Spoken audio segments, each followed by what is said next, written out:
دوایەوەی کەوا ئێمە خۆمان وەکو سەرکردایەتی بزوتنەوەی ئیسلامی وەکو مەکتەبی سیاسی وەکو دەستەی کارگێڕی کە لێرە دانیشتین دیراسەی وەزعەکەمان کرد بۆمان دەرکەوتکەوە کۆمەڵی هۆکار هەیە وا ئەکاکەوا بزوتنەوەی ئیسلامی بەشداری نەکات.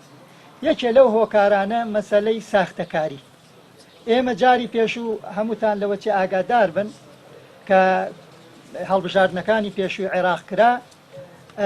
بە ئیعتیرافی هەموو چاودێرانی سیاسی ئەوەی کە لە ساختەکاری کرا لە هەڵبژاردنەکاری عێراقا بێوێ نەبوو لە هەموو جیهان، یعنی حتا لە ئەفریقایشان نەکرا بوو. هۆکاری دووهەم ئەوەی کە ئەبینرێت لە ساحەی عێراقا بەعام بە کوردستانیشۆ ئەوەیە کە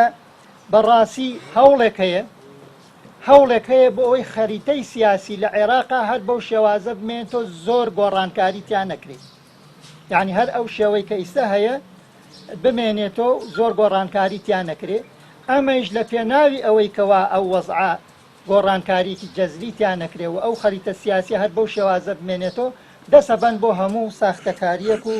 هەموو کارێکی نائەخلاقی